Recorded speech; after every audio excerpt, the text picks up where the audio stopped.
Bonjour à tous et merci d'être sur ce plateau. Julie Carnis, vous êtes la correspondante de l'AFP, l'agence France Presse en Limousin. Vous travaillez aussi pour le quotidien Libération. En face de vous, Denis Surfis, vous relatez l'actualité au micro de Flash FM, l'actualité de notre région. Jean-Jacques Théodore, nos téléspectateurs vous connaissent bien. Vous avez été sur notre antenne un spécialiste de la politique et vous reportez toujours un regard critique sur l'actualité. Et puis Pascal Ratino, rédacteur en chef de l'Incontournable populaire du Centre. C'est notre journal quotidien. Avant d'évoquer la politique et les restrictions budgétaires, une réaction à ce nouvel incendie nocturne à Enedis, 15 véhicules de cette ancienne entité EDF avec l'inscription « Ligne qui dégage ». Qu'est-ce que ça vous inspire, Jean-Jacques Théodore ? Je crois que c'est surtout une stupidité, parce que même en se plaçant dans leur logique, je parle de la logique des incendiaires, ils n'ont évidemment aucune chance d'obtenir ce qu'ils réclament, c'est-à-dire la suppression des compteurs Linky, dont je ne comprends pas bien d'ailleurs quel danger ils constituent. Mais enfin bon. Donc voilà, en plus ils risquent gros, parce qu'un incendie volontaire c'est un crime, c'est pas un délit, donc ils risquent la cour d'assises. Donc voilà, je crois que c'est vraiment une grosse bêtise, on pourrait presque parler de canular, mais c'est je crois une grosse bêtise. J'ai du mal à penser que ça soit une entreprise terroriste, je ne sais quoi. On nous avait Mais pourtant, c'est pas la première fois qu'il y a des incendies dans ce type d'entité, Pascal Ratino. Et puis en même temps, à Grenoble, il y a aussi eu des incendies un peu en parallèle de ce qui se passe à Limoges. Oui, alors d'accord sur la bêtise. Effectivement, il y a eu des parallèles faits entre des incendies à Grenoble, gendarmerie et Enedis, et ceux de Limoges. L'aspect revendicatif est multiple, finalement. Il y a eu des incendies chez Eurovia également, qu'on avait attribué au fait que Eurovia devait travailler sur l'aéroport de Notre-Dame-des-Landes. La ferme des Mille-Vaux, qu'on peut peut-être relier aussi à ça. Oui, sans doute. Donc on parle de zadistes. C'est un peu un mot à la mode. N'empêche que ça empoisonne quand même la vie en Limousin, parce que ça se multiplie. Il y a eu l'affaire de la cabane aussi à Condat cet été. Enfin, ça se multiplie, c'est quand même gênant, cette histoire. Et ça veut dire que le Limoges et le Limousin, un coin plutôt tranquille, finalement, non ? Je ne sais pas si je dirais ça. Moi, ce qui m'interpelle dans cette affaire, c'est que, ça alimente le candidaton et, à mon avis, les fantasmes en grande partie, puisque, plus ça va, plus on se dit que même si c'est des blagues dangereuses, ça relève vraiment du canular de mauvais goût, parce qu'entre le rage, donc les gendarmes exilés, anarchistes, qui auraient mis le feu dans une gendarmerie, et maintenant les élus, c'est quoi le groupe des élus, le déclic Déclin avec 2 C, oui. Le groupe, donc on imagine assez mal, en effet, des élus de la République enjamber les grilles d'Enedis pour aller y mettre le feu. On sent bien que dans ces revendications, les personnes, en tout cas qui envoient ces lettres de revendication, sont-elles les auteurs, on ne sait pas, mais s'amusent un peu avec ceux qui vont les recevoir. C'est-à-dire nous, par exemple. Ça les amuse. Moi, ce qui m'interpelle, c'est que par contre, ça fait perdre aussi beaucoup de temps à des gens qui pourraient passer du temps sur autre chose. Je pense aux journalistes qui pourraient passer du temps sur d'autres sujets que de relater ça. Or, comme ça fait l'actualité, on est obligé d'en parler puisque tout le monde se suit sur cette affaire. Je pense au parquet qui déclenche une enquête là-dessus. Je pense à des policiers de la police judiciaire qui sont extrêmement compétents et qui pourraient être fort utiles sur d'autres enquêtes. Donc ça mobilise des moyens qui pourraient être À propos de police, sauf erreur de ma part, tous les précédents incendies, on n'a pas déniché les incendiaires. Pour l'instant, personne n'a été découvrir quels étaient les auteurs. Alors vous dites que alors je ne sais pas, mais on voit qu'en Corse, par exemple, où il y a eu des incendies monstrueux ces derniers jours, on arrive en 48 heures... Alors qu'est-ce que vous sous-entendez ? Je sous-entends rien. Enfin, je constate. Voilà, je regarde les choses et je me dis, tiens, en Corse, on a réussi à coxer, comme on dit, les incendiaires en 48 heures. Ici, et si on n'a toujours pas réussi ? Voilà. Bon, alors je sais que la police scientifique a fait des relevés, qu'elle travaille sur place aujourd'hui. On peut espérer qu'ils trouveront ici ou là des empreintes, de l'ADN, ou je ne sais quoi, et qu'on arrivera à arrêter les auteurs de ce méfait. Arrêter les incendiaires. Denis Surfis, qu'est-ce que vous en pensez de ces incendies à répétition ? À chaque fois, c'est des coups médiatiques et ça marche. Comme le disait tout à l'heure Julie. On est tous là à relayer l'info, que ce soit Eurovia, que ce soit Condat, que ce soit le parking de Vinci qui avait été tagué. Le but recherché, à mon avis, c'est de faire parler. Mais c'est relayé, mais ça ne dure pas si longtemps. On en parle ici parce que ça arrive chez nous en Limousin. Ouais, mais au niveau national, finalement, l'écho s'estompe très rapidement. Oui, mais le but, c'est de faire parler surtout dans la région, parce que Je ne pense pas que ce soit des gens qui viennent d'ailleurs, ça doit être des gens de la région qui veulent marquer les esprits, et je pense que le pari est gagné pour eux, puisqu'on en a tous parlé, tous autant qu'on est. Bon, écoutez, on va arrêter d'en parler, on va laisser les incendiaires et les incendies au service d'enquête. Je voudrais vous faire réagir sur les propos d'Alain Rousset en début de semaine politique. L'enclavement du Limousin est à un état critique, ce sont ses mots. Et donc, si on poursuit cette logique, après le stade critique, c'est le coma dépassé, hein, normalement. Qu'est-ce que ça peut vous inspirer, ce type de remarque ? Je pense que c'est au coin du bon sens. Hein. C'est vrai. Si on parle d'enclavement, on est en plein dedans. Et je pense qu'Alain Rousset, il n'a pas attendu la dernière session du Conseil régional pour s'en rendre compte. Mais il remet une couche critique quand même, il y va fort. Maintenant, une fois qu'on a dit ça, qu'est-ce qu'on fait ? Dans la même session du Conseil régional, on a mis un coup de râpe au budget de... Sur les subventions données à l'aéroport. Voilà, moins pour Limoges à l'avenir et un peu plus pour Brive. Qui, normalement, doit contribuer au désenclavement du Limousin, puisqu'on n'aura pas, semble-t-il, de LGV, hein, tout le monde l'a bien compris, au-delà de ce tour de table, qu'on a les routes que l'on a, c'est-à-dire une A20 à peu près, une A89 qu'il faut aller chercher en Corrèze, et après une 147 qui avance à coup de 2 fois 2 voies, 1 kilomètre tous les 15 ans. Mais ça veut dire que... Donc ça veut dire que oui, il faut prendre la chose à bras-le-corps. Au-delà du constat dressé, rien de neuf sous le soleil, quoi. Rien de neuf sous le soleil. Non, mais on peut même s'interroger sur la méthode. Si on est d'accord sur le constat, voilà, Rousset dit le Limousin est enclavé. Oui, belle nouvelle. Bon, et dans la foulée, comme dit Pascal, il met un coup de rabot sur l'aéroport. Et surtout, parce que si j'ai bien compris, la logique de la décision du Conseil régional, c'est de ramener sa participation à 25% dans tous les aéroports. Absolument. Bon, mais si c'est pour faire ça, on n'a pas besoin de politique. Hein, si c'est pour passer tout le monde à la toise et tout le monde au même régime, l'administration fait ça très bien. La politique, c'est autre chose. La politique, c'est justement de constater les différences, d'essayer d'y remédier, de faire le cas échéant de la discrimination positive et de reconnaître que le problème de la mobilité, il ne se passe pas exactement de la même façon à Limoges et à Bordeaux ou à Brive et à Biarritz. Poitiers ou à Agen, etc.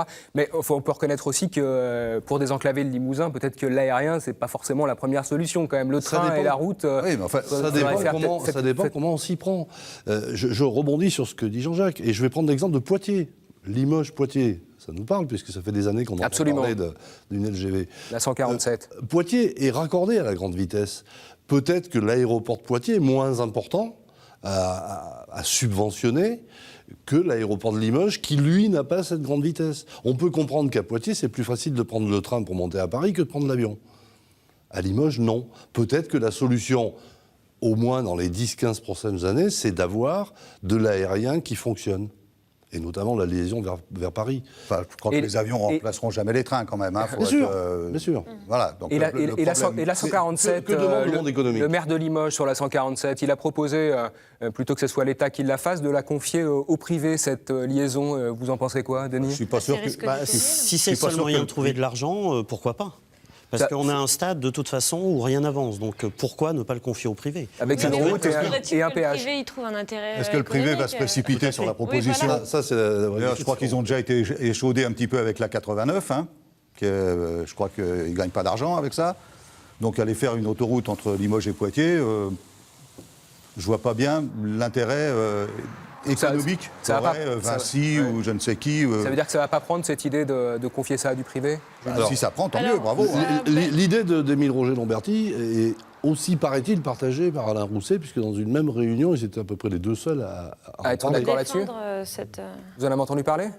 Non, j'en ai pas entendu parler. Moi, je suis très perplexe sur cette proposition-là, mais on voit bien qu'en fait, le sujet, on tourne autour et on va le filer tout au long de l'émission, c'est la question des sous. Et en fait, aujourd'hui, le public, comment dire, la grande région se voit confier des missions étendues avec des moyens réduits.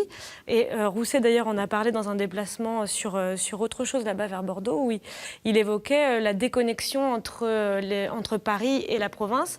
Et sans vouloir trouver des excuses Alain Rousset, je crois que le pauvre, il se retrouve à la tête d'une région énorme, l'une des plus grandes, sinon la plus grande de France. Oui, c'est la plus grande, oui. Avec des moyens de plus en plus réduits. Et là, s'il en est réduit, je crois, à colmater là où il peut. Et à faire du constat, pour l'instant, on en est là, au stade du constat, finalement. Puis il va falloir aussi que l'intermodalité fonctionne, hein, parce que c'est bien beau d'avoir une grande région, mais il va falloir coïncider tous les modes de transport entre eux et surtout faire fonctionner deux régions ensemble. Et là, ça va être dur. Bah, on le voit par exemple sur la ligne TER, entre Limoges, Angoulême et puis après Bordeaux. Déjà, rien que sur cette ligne, c'est compliqué apparemment. C'est un grand défi pour le futur. L'intermodalité, ça va être un gros dossier dans les prochaines années. Ça pourrait être une solution, intermodalité ?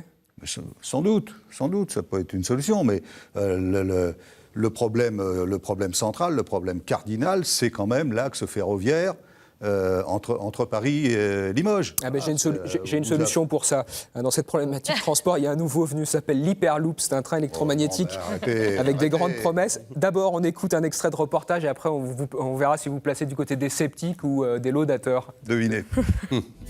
Pour le moment, c'est du virtuel et une belle opération de communication. Un tube qui fonce à 1200 km/h, des passagers propulsés en toute sécurité et des promoteurs qui ne manquent pas d'aplomb. C'est pas une question de est-ce que ça va se passer, est-ce que c'est de la science-fiction. Non, ça va sortir.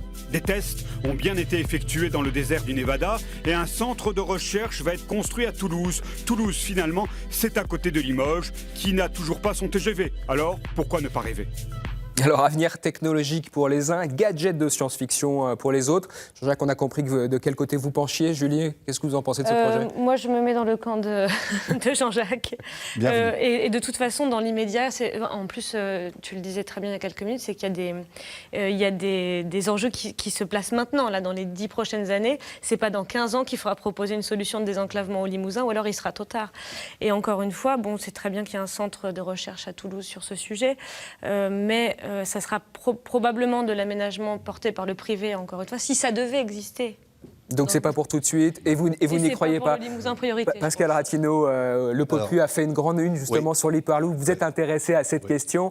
Ça serait pas une bonne idée finalement de passer du POLT à l'Hyperloop sans passer par la case TGV ? Moi je crois, bien sûr. Moi je crois à l'Hyperloop. Je pense que dans les années à venir, on vous a mis du bon côté, il y a des échéances, mais les enjeux d'aujourd'hui, de toute façon, on ne les aura pas avant 10 ans. Hein. Quoi qu'on puisse décider dans les prochains mois, c'est une échéance dans 10 ans. Hyperloop, ils disent qu'ils vont créer des lignes dans le monde à l'horizon de 2025. En Corée, en République tchèque, en Australie. Et donc, pourquoi pas Toulouse ? Après, où je rêve pas, mais alors absolument pas une seule seconde, c'est qu'ils ne s'arrêteront pas à Limoges. Puisque l'idée, c'est la vitesse et la rapidité. Ils vont faire Toulouse-Paris en, je sais plus, 25 minutes ou quelque chose comme ça. C'est comme le POLT. Tout le monde veut une gare pour qu'il s'arrête. D'où le fait que le POLT, il met 3h30 pour aller à Paris. Enfin, selon l'endroit où on se trouve. Si on supprime la souterraine, les Creusois vont râler. Si on supprime Châteauroux et tout ça, tous ces arrêts-là raccourcissent le temps de passage du POLT. Donc pour l'Hyperloop, ça sera pareil. De toute façon, il faut arrêter de rêver. On nous a fait rêver successivement avec le pendulaire. Absolument. Après, on a eu le Y renversé. C'est-à-dire qu'en Limousin, on a pu être échaudé. La nouvelle liaison Paris-Lyon en passant par Vierzon. Et puis on a eu le barreau TGV sur Poitiers. Tout ça, c'était des miroirs aux alouettes. Mais ça veut dire qu'aujourd'hui, il faut quand même bien trouver une solution. Oui, alors cherchons une solution qui soit en même temps rapide. Et je veux dire rapide pour la liaison et rapide à mettre en œuvre. Je veux dire, on ne va pas faire rêver les gens sur l'Hyperloop à Limoges. Enfin, il faut être sérieux. Denis ? Alors moi, je voudrais y croire, contrairement à nos collègues en face. Alors, l'avantage de l'Hyperloop, c'est que c'est privé. Donc déjà, ça ne coûte pas de sous à l'État. Et comme ils sont privés, ils n'ont peut-être pas les mêmes obligations de s'arrêter, comme on le disait, dans telle ou telle gare. Donc pas à Limoges. Pourquoi pas Pourquoi voilà, pas Limoges, c'est quand même une grosse agglomération. Si on en construit un jour en France, ça sera d'abord à la place des TGV. Pas en complément des TGV, mais à la place des TGV. C'est-à-dire qu'on commencera par faire un Paris-Lyon, un Paris-Marseille, un Paris-Bordeaux, un Paris-Lille, en 10 minutes, j'imagine, enfin, je sais pas, ou 5 minutes, Paris-Lille. Enfin bon, voilà. Ouais, on va pas, Est-ce qu'on nous a annoncé le prix du billet d'Hyperloop d'ailleurs ? Parce que quand on voit le prix Non, du billet, on annonce pour l'instant la vitesse possible et on verra après pour les billets. Bon, on va s'arrêter là sur l'Hyperloop, chacun dans son camp, c'est parfait. Nous allons continuer à parler d'argent et de budget qu'il faut toujours, c'est le sens de l'histoire apparemment en ce moment, revoir à la baisse. Les maires de la Haute-Vienne étaient en congrès, c'était il y a quelques jours et la colère gronde, je vous propose qu'on écoute. Pardon, sérieusement, ça va ? Ça va, oui. comme c'est vrai que les membres, je dois leur en rendre grâce, sont très présents à mes côtés en réunion de bureau pour que nous puissions travailler. J'ai intitulé mon propos de ce matin « Chronique d'une mort annoncée des communes ». Voilà, chronique d'une mort annoncée pour les communes. C'est exagéré ou derrière le slogan, il y a quelque chose de vrai ? Oh, ben, il y a quelque chose de vrai. Enfin, une mort annoncée, les communes ne vont pas mourir, ne vont pas disparaître. Ça, c'est le slogan, on est d'accord. Mais après, la réalité. Voilà, mais on s'aperçoit qu'elles sont peu à peu dépouillées de leurs compétences, et en tout cas de leurs moyens, avant de l'être de leurs compétences. Donc je crois qu'effectivement, il y a un vrai problème qui se pose avec, pas seulement les communes, mais avec l'ensemble des collectivités locales, puisque le gouvernement a décidé qu'il fallait faire des économies, ce que tout le monde sait et ce que tout le monde admet. Mais enfin, pour l'instant, les économies, le gouvernement, il les fait faire plutôt aux autres. Mais justement, si on il fait faire aux collectivités locales, il impose des économies aux collectivités locales, il impose des économies maintenant aux offices d'HLM. Voilà, C'est-à-dire qu'on a un État qui décentralise les compétences, mais qui centralise les moyens, par contre, qui vont avec les compétences. Moi, je comprends la grogne des... Mais alors, est-ce que ces collectivités, avec les habitudes qui sont prises peut-être depuis des années, est-ce qu'elles tiennent mal leur budget, finalement ? Est-ce que ce n'est pas un moyen de les remettre sur les rails ? Non, elles tiennent pas mal leur budget, parce que d'abord, de quelle commune parle-t-on ? On ne peut pas comparer une ville comme Limoges et une commune comme Aureil. Ils n'ont pas les mêmes leviers, ils n'ont pas les mêmes fonctionnements. Il y en a qui gèrent ça comme un petit épicier, et puis d'autres qui gèrent ça comme une grande ou moyenne surface. Donc c'est difficile de faire... Non, je crois que les maires, honnêtement, font leur travail. C'est un métier... c'est une fonction de plus en plus difficile à mener. Pas pour cette simple raison financière, mais aussi pour les responsabilités que ça a. Ils mouillent le maillot, comme on dit, hein. Ils y sont. La vraie question à se poser, on le sait, il faut faire des économies, mais on ne le sait pas, c'est pas Emmanuel Macron qui a inventé le truc il y a 3 mois. Ça fait 20 ans qu'on nous dit qu'il faut faire des économies parce qu'on a moins d'argent. Voilà. Donc on aurait peut-être pu lisser, parce qu'on n'a pas trop fait, hein. On a chanté comme des cigales en se disant le prochain verra, il fera, moi je continue à vivre comme si de rien n'était. Et puis, on a empilé, c'est le fameux millefeuille. Hein, on a créé des communautés de communes, on a laissé d'autres couches. Et les couches s'entassent. Et à un moment, bah oui, ça craque. Alors, est-ce que c'est les communes qui sont menacées ? Je ne le sais pas. Peut-être que certaines communes devront s'associer, ça commence d'ailleurs. Hein. Est-ce que derrière, il n'y a pas cette idée-là, finalement, Denis Surfis, de faire qu'on réduise le nombre de communes ? Vous voyez ça comment ? Déjà, ça fait 10 ans, ça fait pas 10 ans, mais depuis qu'il y a eu la fusion de la grande région avec la Nouvelle-Aquitaine, que les maires ont commencé à dire attention, ça va être compliqué. On dit bien que l'union fait la force, mais est-ce que ça va être facile d'associer certaines communes entre elles ? Le problème va résider là, et le problème est essentiel à voir dans les prochains mois, à voir dans les prochaines années. Et vous comprenez aujourd'hui que les maires de France, il y a le congrès de l'Association des maires de France qui va se tenir dans quelques semaines, ça promet d'être houleux, vous le comprenez ? Le problème, c'est que les maires ont chacun leurs idées, alors, on ne parle même pas de politique, mais on parle d'aménagement. Je crois qu'ils sont tous d'accord, ils n'ont plus de sous. Hein. Je crois qu'il y a une unanimité contre l'État. C'est un fait, c'est sûr.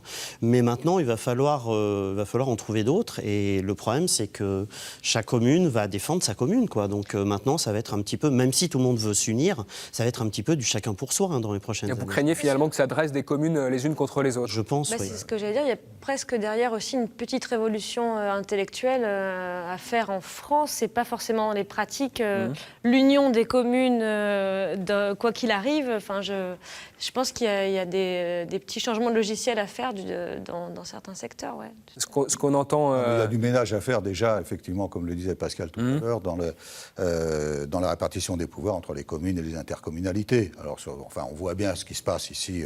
Il y a des superpositions. Quand en plus, la commune centre est d'une couleur et que l'intercommunalité est d'une couleur opposée, et qu'on peut imaginer que le président de l'intercommunalité ne se désintéresse pas de ce qui se passe... du futur ça n'arrange pas les choses, quoi. Absolument. Hein. Alors, il y a des problèmes de structure, il y a des problèmes de choix dans la gestion des maires, des choix qu'on peut contester ou approuver. Il faut quand même rappeler qu'il y a un garde-fou, qui est que les collectivités locales, elles ne peuvent pas voter un budget en déficit. Donc... je ne sais pas si l'État, le gouvernement sont tellement bien placés pour donner des leçons de bonne gestion aux gestionnaires locaux. Hein Et pourtant, Eux, il en donne des leçons de bonne gestion, puisque les EHPAD, l'hôpital aussi, à qui on demande également de faire des économies. Agnès Buzyn était dans notre département il n'y a pas longtemps pour parler d'autre chose, mais elle a dit qu'il fallait faire plus d'ambulatoires. Et tout ça, c'est réaliste, c'est légitime? Aller dans les hôpitaux, je ne suis pas certaine que les professionnels de santé aient le sentiment d'être dispendieux avec l'argent public, et au contraire qu'il y a une tension extrêmement forte dans le service public hospitalier, et très très peu de moyens. Enfin, moi, il ne se passe pas une semaine sans que je croise un professionnel de santé, soit un médecin, soit un infirmier, qui vous explique qu'il travaille dans des conditions qui tiennent déjà du miracle. Et c'est un miracle qui n'est pas plus... Et c'est à eux qu'on demande de faire plus d'économies. Les EHPAD, pareil, ils manifestent parce que moins d'emplois aidés, alors que déjà, ils ont le sentiment qu'ils n'ont pas assez de personnel. Pascal Rathinault. Tout ce qui touche à la santé, c'est un baril de poudre. Hein, et c'est pas nouveau. Depuis des années, on a parlé de l'effet 35 heures qui a énormément impacté, c'est indéniable, sur le milieu hospitalier. Et on va leur demander encore plus d'efforts. Oui, je ne vois pas comment ça va se passer, sinon au détriment des gens qui doivent se faire soigner. Du soin, et là, le point d'équilibre est limite, et il ne faudrait pas qu'on tombe dans le point de rupture, quoi. Il y a quand même quelque chose qui me semble à moi positif dans ce qu'a dit la ministre de la Santé dans son projet, c'est de rompre avec ce qu'on a appelé le financement à l'acte, c'est-à-dire que les hôpitaux soient financés, plus ils travaillent, plus ils font d'opérations, plus ils ont d'argent. Qu'effectivement, tous les professionnels rejetaient. Hein.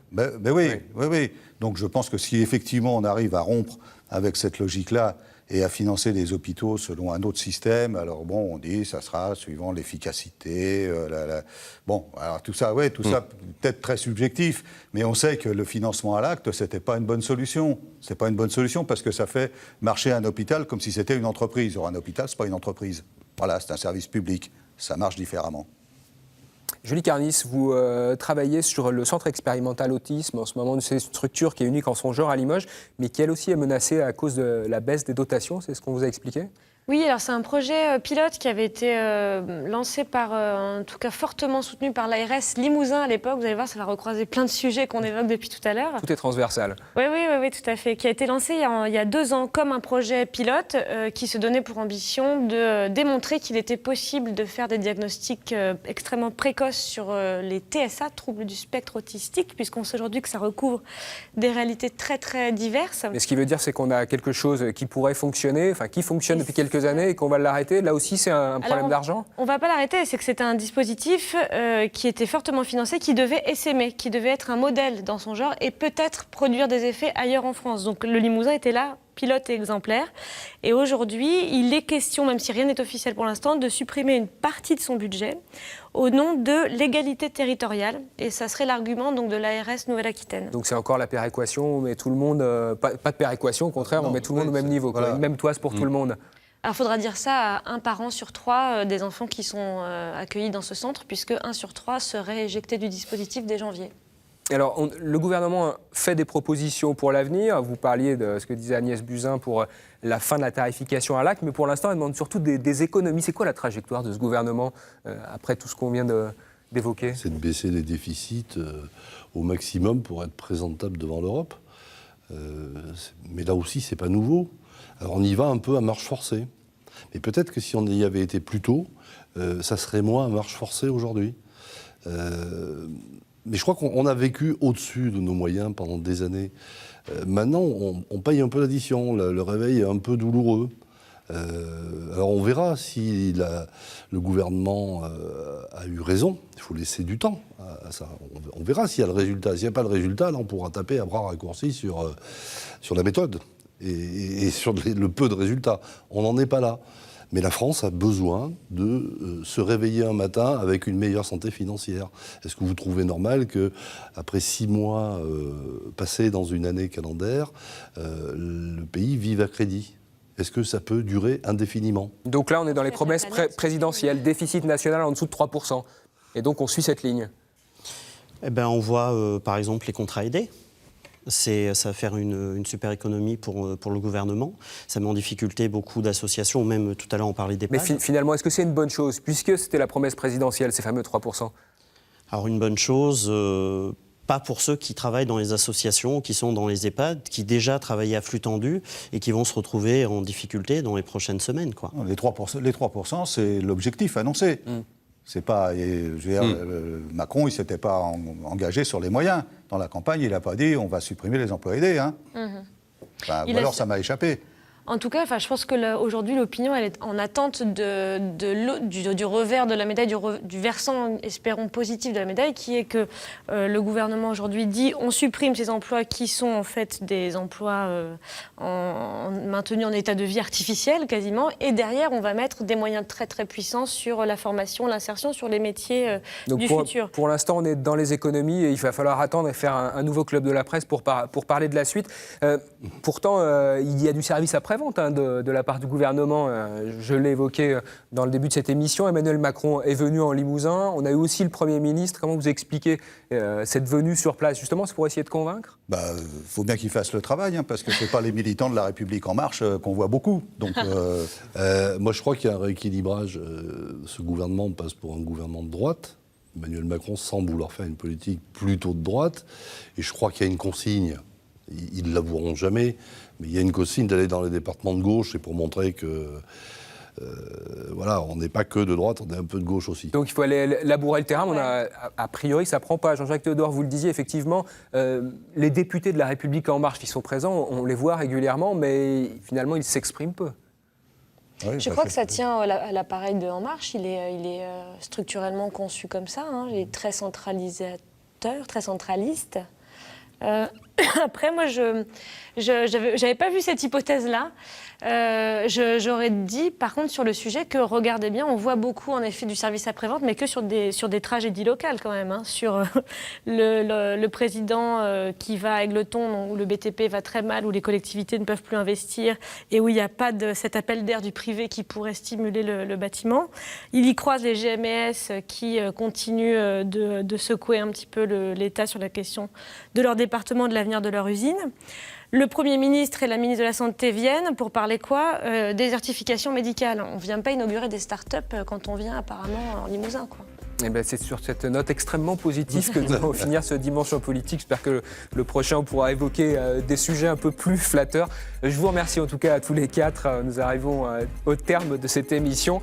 Elle sera à retrouver et à revoir sur notre site internet France 3 Nouvelle-Aquitaine. Dans un instant, à suivre votre page d'information régionale présentée par Cécile Gauthier. Merci à vous qui nous avez suivis et merci encore à vous quatre. Merci à vous. Merci.